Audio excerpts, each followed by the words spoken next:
When I was a kid, we had a freezer building out back, and not like we didn't like have our own like walk-in freezer. We weren't that bougie. We just had a little shed that we built that was specifically for the deep freezes, and we'd keep beef and other frozen things in there. There's always this nice stack of Red Baron pizzas, and which is why that's my favorite frozen pizza. I'm sure it's like one of the worst ones, but it's what I grew up on, so I like it. And we just had all of these things. Like this building, the sole purpose was for the deep freezes to have a place. And one summer, after nobody had been out there for about a week, I got sent out to get something, and I walked in, and I was met with a stench that only meant that one thing could have happened. It did not take Sherlock Holmes to figure out that one of the freezers was not functioning properly, that there were a lot of things that needed to be frozen that were not, and they were rotting instead. And I was a teenager at this point, so I was tasked with getting rid of the issue, taking care of it, resolving this thing.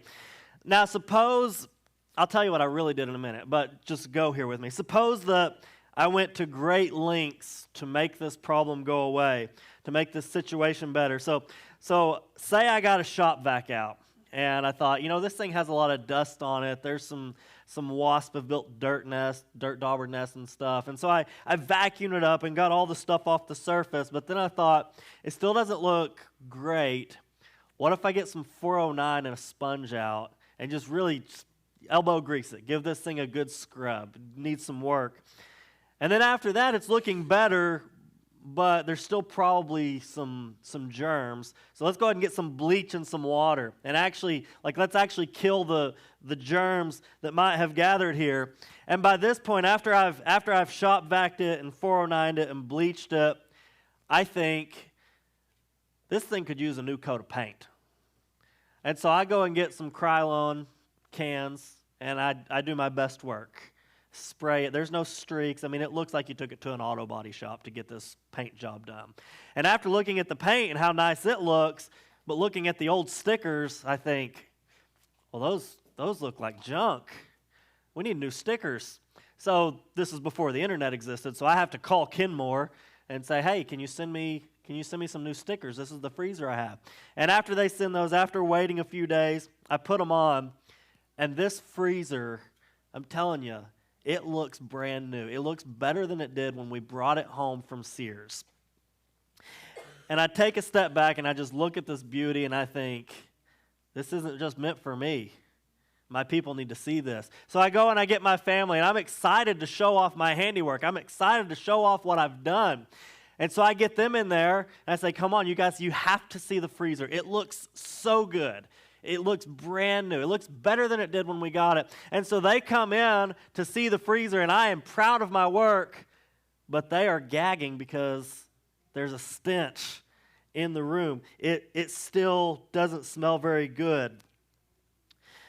Now, the way that story actually goes is that I wrapped a chain around it, and I drug it out into the pasture, and me and my cousin shot it with our 12 gauges a whole bunch of times, which was really fun. But here's the deal. Did I fix the issue in this hypothetical story? Did I actually get to the issue by making it look brand new, by making it look nice? I think you get the picture of what I'm talking about. Oftentimes we see a problem and we fix it with improper methods. Oftentimes we see something going on, and the way that we go about repairing it or fixing it, even if our motivation is good, even if our motivation is pure, we do it the wrong way. Well, that's what Jesus is trying to do with the sixth beatitude. He wants for his followers to become like him, but he's making sure that in their pursuit to become like him, that they do it the right way. Matthew chapter 5, verse 8 says, "Blessed are the pure in heart, for they shall see God." As we remember the audience that Jesus is talking to, and we contextualize this, it begins to make a little bit more sense.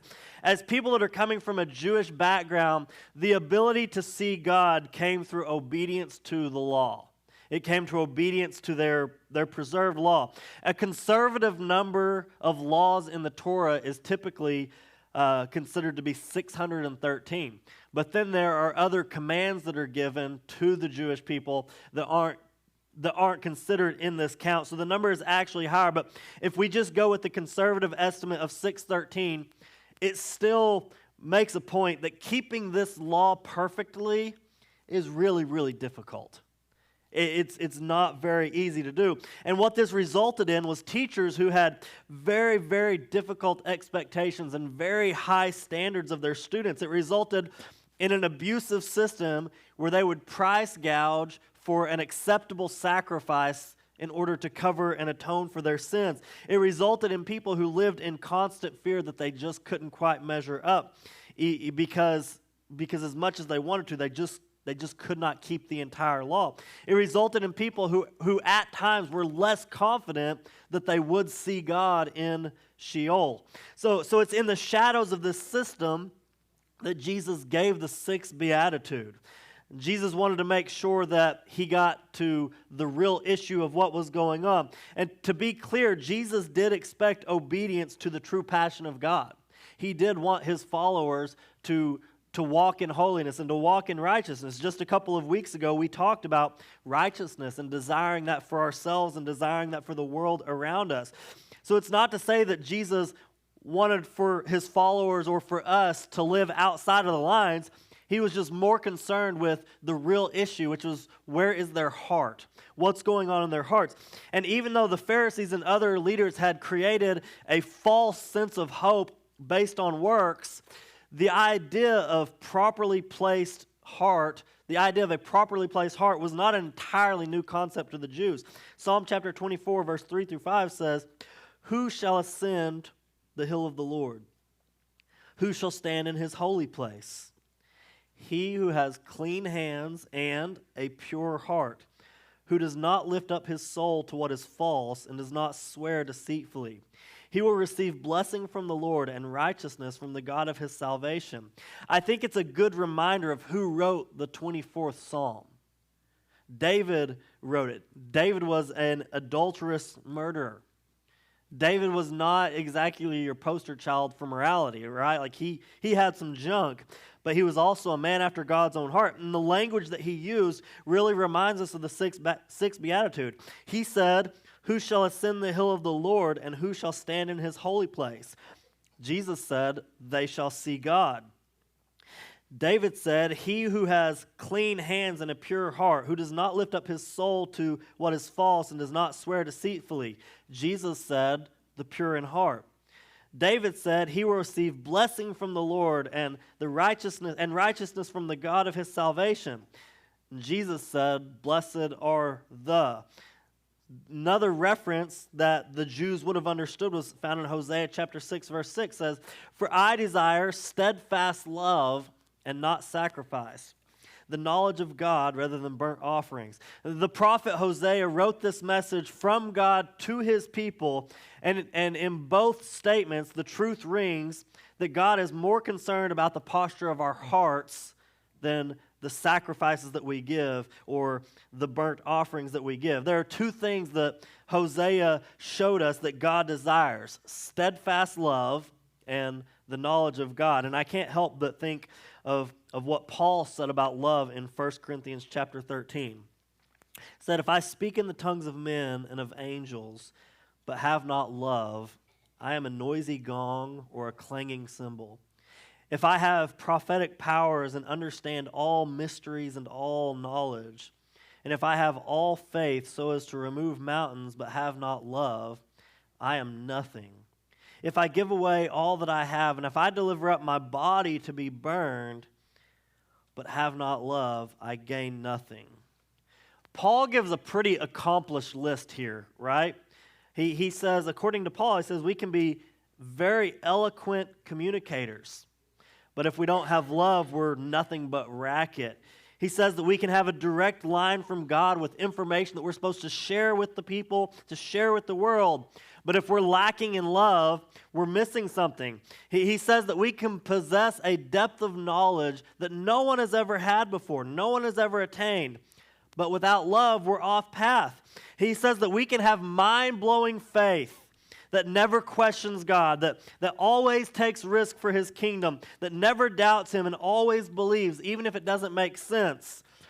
But without love, he says we're nothing. We can be stupidly generous and give away every possession and every last dollar and everything that we own in pursuit of his glory, but lacking in love, we're hopeless. And finally, as Paul writes like one who would have been familiar with and eventually found death because of martyrdom, he says that if we give up our lives for the cause of Christ, if we give up our lives, if we go to the stake, if we're burned at the stake for the cause of the gospel, but we don't have love, we have gained nothing. It's a heart issue. And I don't know about you, but if I ever see a person who is a good preacher with messages directly from God, who is faithful and generous and does not back down from his faith, no matter what the circumstances or what the consequences, I'd think that has got to be the most saved person I've ever come in contact with. But Paul says that this is a heart issue. That if the heart isn't full of love, it isn't right. He's wasting his life. And I can't help but think that as Paul wrote these, that he must have thought back to the sixth beatitude where Jesus calls for purity in heart. And he must have thought back to the end of the Sermon of the Mount, to the near end of the Sermon of the Mount, where he said in Matthew chapter 7, "Not everyone who says to me, 'Lord, Lord,' will enter the kingdom of heaven, but the one who does the will of my Father who is in heaven. On that day, many will say to me, 'Lord, Lord, did we not prophesy in your name, cast out demons in your name, and do many mighty works in your name?' And then I will declare to them, 'I never knew you. Depart from me, you workers of lawlessness.'" Jesus, as he's wrapping up the Sermon on the Mount, he says some really hard things for those who have been accustomed to a works-based theology. And can I be honest? It is scary to think that somebody can be doing these things, this is the work of ministry, but still go to hell. And Jesus says that there are going to be prophets, exorcists, and miracle workers who don't make it in, who don't get in, because while they were doing impressive ministry work, they didn't actually know him. Which, by the way, back to Hosea chapter 6, that was the second thing that Hosea said. He said, I desire love, steadfast love, and I desire knowledge of God. And he wrote that knowledge of God, the knowledge of God that he's talking about was not head knowledge. It was heart knowledge. It was not just what you know about someone, it's how you actually know someone. I've always found it, if I'm being honest, and I don't want to offend anybody, but I find it ludicrous that people pay a fortune at a concert for the meet and greet.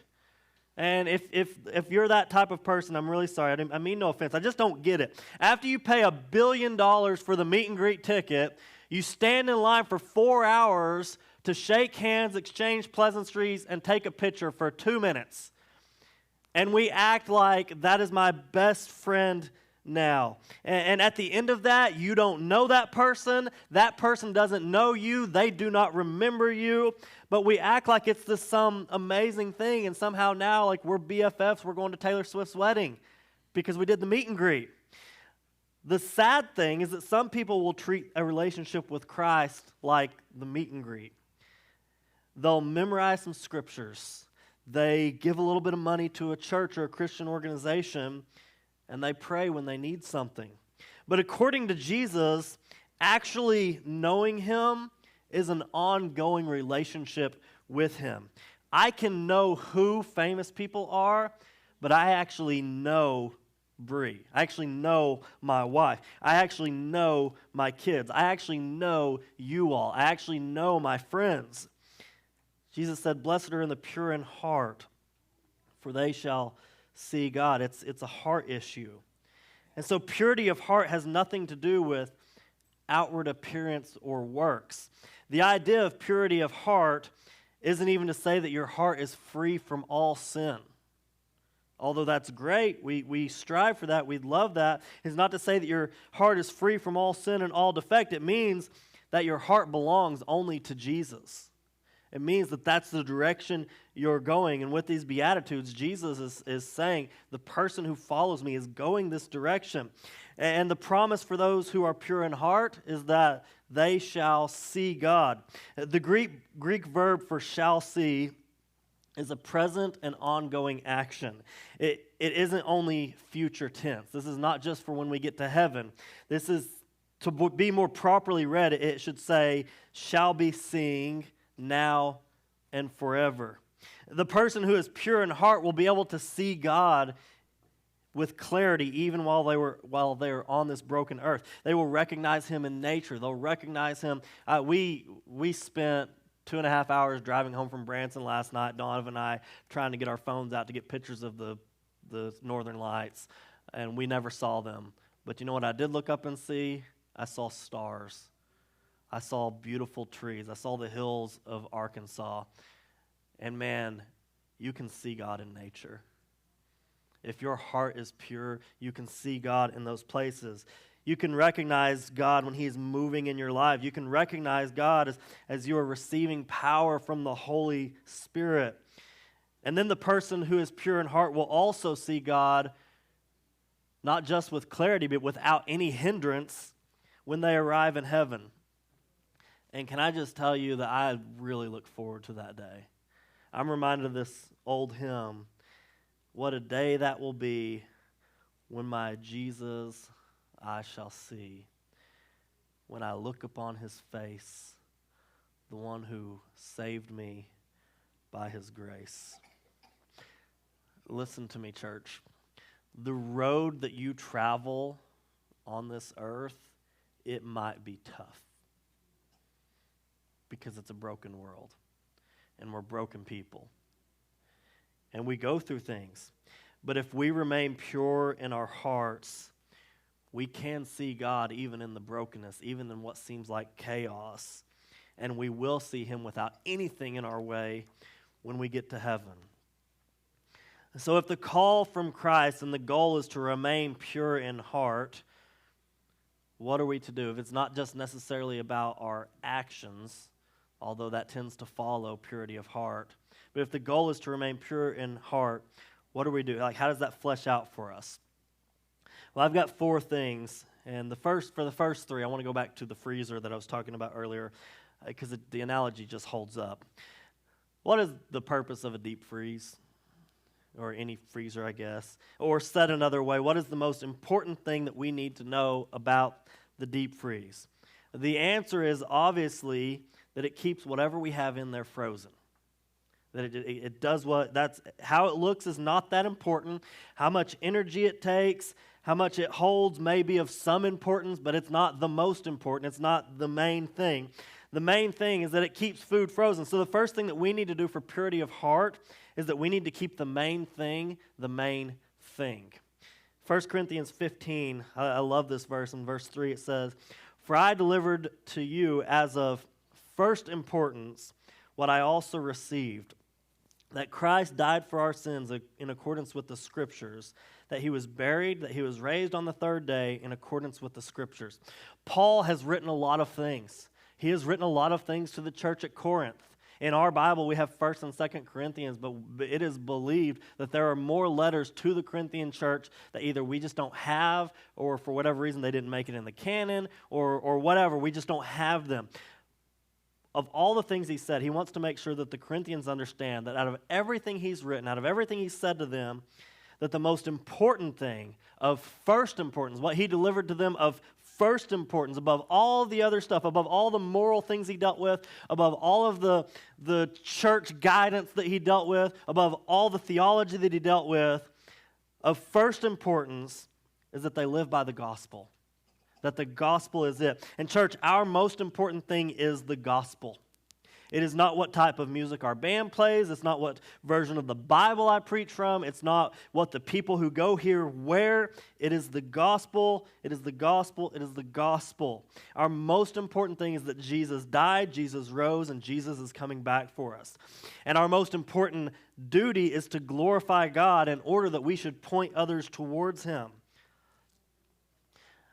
I've used this analogy before, but when we start looking at all these outside things, a lot of the time it's rules, it's how someone votes, it's how someone dresses, it's the music they listen to, it's all these things. When we focus on those things while ignoring the core of the gospel, we're less likely to stay at the core of the gospel. And I've used this analogy before, but there's two ways of farming. You can have fences, you can have borders, and you know what cattle are going to do? They're going to test that fence. But you go out to places like Western America, even like Western Oklahoma, where they don't have a whole lot of water options out there. They don't even need fences because they have the water supply, and the cattle know, like, I can only get so far away from the water supply before I'm going to have to come back. And so their focus is not what they can get away with. Their focus is where they need to be at. Well, our faith, if we want to keep the main thing, and if we want to be pure in heart, we can't be focusing on the rules and all these things. Those things will follow, trust me. But we have to focus on the main thing. The main thing is that the gospel saves us, and the gospel saves others, and it is our job to glorify Him. It is not your job. So can I ask you a question? What is the main thing in your life? Is it the gospel? Or is it your job or your marriage or your family or your friends? Because only one thing can be the main thing in your life. You can't have more than one main thing. You can't have more than one number one. Only one thing can be the main thing. So ask yourself and answer honestly, what is it? Second, we need to stay connected to the source. Again, back to the freezer. How do modern freezers work? I don't really know, but I know when you plug them in, they just work. As long as they're connected to power, they just work. You plug it into an electrical outlet, and the electricity flows into this little motor, and voila, it keeps things frozen. And I would venture to say that most issues that people have with freezers have something to do with it not getting power. Maybe the breaker flips, maybe a storm knocks the power out, maybe somebody tripped over the cord and didn't know it and they unplugged it. It doesn't matter. Well, it's the same things with our hearts. When I counsel people who are struggling with sin or who feel like they just aren't hearing from the Lord, who they are not keeping the main thing, I always ask them about their personal quiet time, their personal relationship with the Lord. And there is always a correlation between them not being connected to the source, to the Holy Spirit, to Jesus, and what's going on in their lives and the purity of heart. John 15:4 says, "Abide in me and I in you. As the branch cannot bear fruit by itself unless it abides in the vine, neither can you unless you abide in me." If we want to experience and be all that God wants for us to experience and be, we have to remain in Him. We have to abide in Him. We have all seen, especially this time of the year when wind and storms, we've all seen a tree branch that has gotten blown out of a tree. Man, it's thriving when it's connected to the tree. But as soon as it falls out, honestly, even for a few days, it has some appearance of life. But eventually and slowly, the leaves begin to wither. They begin to look lifeless until there's just no question about it at all. So I'll ask you, are you connected to the source of purity? If purity in heart is what we're attaining for, are you connected to the source of purity? Third, we need to be purified from the inside, not just the outside. Do you remember all the hypothetical work that I put into that freezer earlier? I'm still hypothetically tired from it.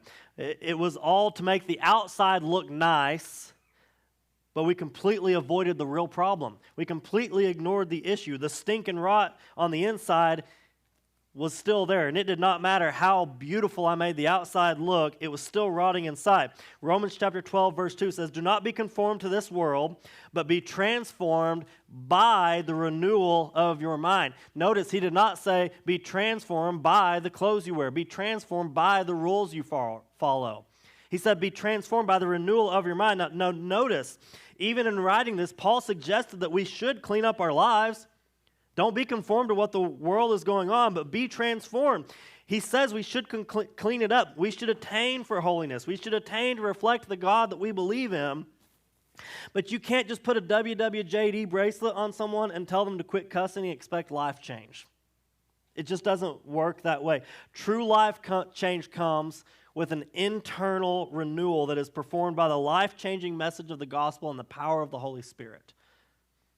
We have to be transformed. We have to be purified from the inside. So does your inner heart reflect Christ, or are you just wearing a mask that gives off appearance of purity in heart? And then finally, We have to have focus. I don't have a freezer analogy for this one, but if we want to keep our hearts pure and clean, it is necessary. I find that when my focus is on Christ, my thoughts and motives are pure. When my focus is on Him, however, when I neglect my time with the Lord for even just a few days, perhaps because I get busy doing church things or family things, which are good things, but if I neglect my personal to do those, my thoughts and motives turn to stress. Now, it's going to be different for everybody. Maybe you don't go to stress when your focus is off, but I think that every one of us, when we're not focusing on Christ, we can see that our motives go to something besides purity. Paul said in Philippians 4:8, "Finally, brothers, whatever is true, whatever is honorable, whatever is just, whatever is pure, whatever is lovely, whatever is commendable, if there is any excellence or if anything worthy of praise, think about these things." I have an old sermon from years ago that really dug into the word study of Philippians 4. And the conclusion is that Paul is not pointing to a thing, he's pointing to a person. He's pointing to Jesus. He's pointing to one person who meets all these characteristics, and it is Jesus. So just let me ask you, what is your focus on? And don't be fooled by thinking that if your focus is not going to sinful things, you're okay. It's like I said, my focus can sometimes go to what I need to get done at the church, the ministry. My focus can sometimes go to just family life, good things. And those should have a certain measure of my focus. But my main focus has to be on Christ. So what are you focused on? Where is your focus at? And I believe that sometimes our appearance can be too big of a motivator. In my mom's house, there are plenty of embarrassing pictures of me in high school. My senior pictures are just very reflective of the fashion of that day. And now I look back and I'm like, man, that hair, that popped collar, I was wearing a pink shirt. Like, what was I doing? Those BKE jeans that I paid way too much money for, that were ripped up, just stupid stuff. I look back at that and I'm like, it was all about appearances. It was all about how I looked. If I was driving to school in high school and I spilt coffee on myself, I would just take a tardy. I'd go home and change my shirt rather than risk having a small, teeny, tiny stain. It was all about appearance. I wanted to look good. And sure, I'm not nearly as concerned about keeping up with what fashion is trendy now. Like, what are the people wearing? For one, I don't really like what the people are wearing. It's just, I don't get it. But the truth is, even if it's not about what clothes you wear, we can all fall into this appearance trap. And my fear is that we might worry sometimes so much about appearances that we forget to look at the heart. We forget to look at our heart issue. And as the band comes and plays today, I just want to challenge each of us just to check our hearts. Just check, are we focused on purity of heart? Is that what we're striving for, is purity of hearts? Or are we just